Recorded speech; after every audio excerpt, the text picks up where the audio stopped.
I'm Sharon Yambo, Esol new head anchor here in ATL. Let's take a good time with an exclusive interview of Eleanor Roosevelt. Hey everybody, I'm Kiani Gomez, and today I will interview Eleanor Roosevelt. She's gonna talk about her life and experience. Here she is. It's a pleasure to having you in here today. It's a pleasure for me to be here and to share my experience with you. What inspired you to be a leader?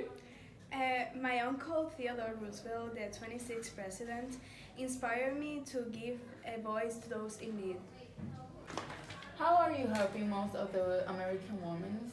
I'm helping them with not to be barred from important positions in the government. What is your column in the newspaper is about? My column in the newspaper is called My Day, and it's about my view on social and political issues, and also about historical events that passed in America. Alright. Thank you for being with us today, sharing all this information about your life and experience. Thank you too.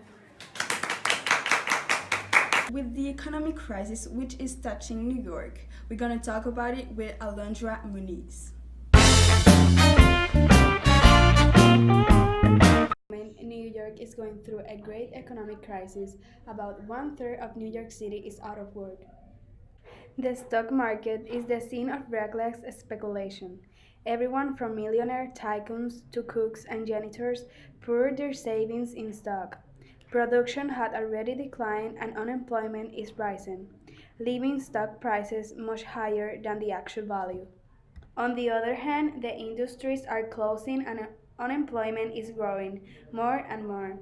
Families don't have enough resources to support themselves and are going through hard times. Also, banks have an excess of large loans that could not be liquidated, so they are closing, regardless of the long lines that people form to get what they have invested. All this happening because of the Great Depression. The effects have been clearly seen. Many people are calling New York the symbolic capital of the Depression. We'll be back with more information about the crisis in New York City.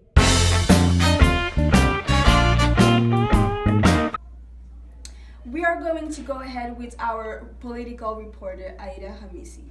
She's going to relate the news about President FDR and his fireside chat. This evening, people are surprised and comfortable with fireside chat from a president on radio. The president has started talking to Americans using the radio. He is calling this radio address his fireside chat. In this fireside chat, he talks about his New Deal program. People like them because it helps them understand the New Deal. This is something that people can relate to, and it is the future communication style of President FDR of United States. And let's see where this is head to. Thank you so much for being with us.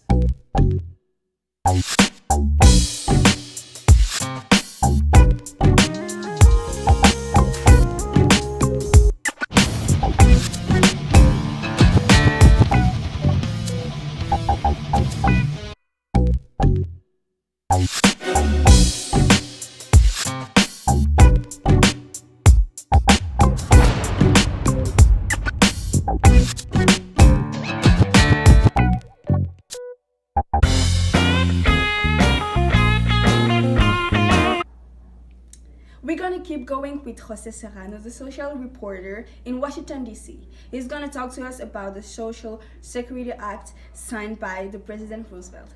How is it going in Washington, D.C., Jose? Good morning, everyone. Jose Serrano from Washington, D.C. The Social Security Act is just signed into law by the President Roosevelt. This new Social Security Act just creates a social insurance program designed to pay retired workers aged 65 or older a continuing income after retirement. Also, when insured workers die, leaving dependent children and a widow. Both mother and children receive monthly benefit until they later reach 18. Also, this new Social Security Act benefits a lot of citizens from the United States. Thank you for being with us today, and we will come back with Sharon Jambu.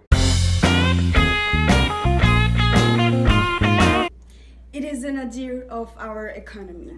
Jaden yours is going to talk to us about the way the government is going to help us secure our money.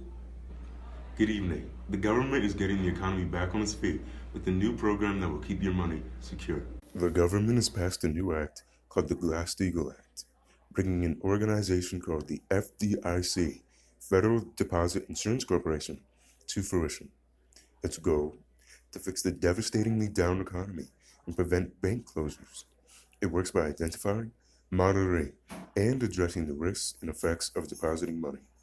Whoever deposits money, the FDIC will have $250,000 in insurance to back you up, ensuring that you'll always have your money. People can now put their money into the bank and feel good about it. Well, she has been spreading hope around her, and especially in the womanhood. It's on that word that we are going to close up these news programs. It was Sharon Yambo, your news head anchor on Esol News. Good evening.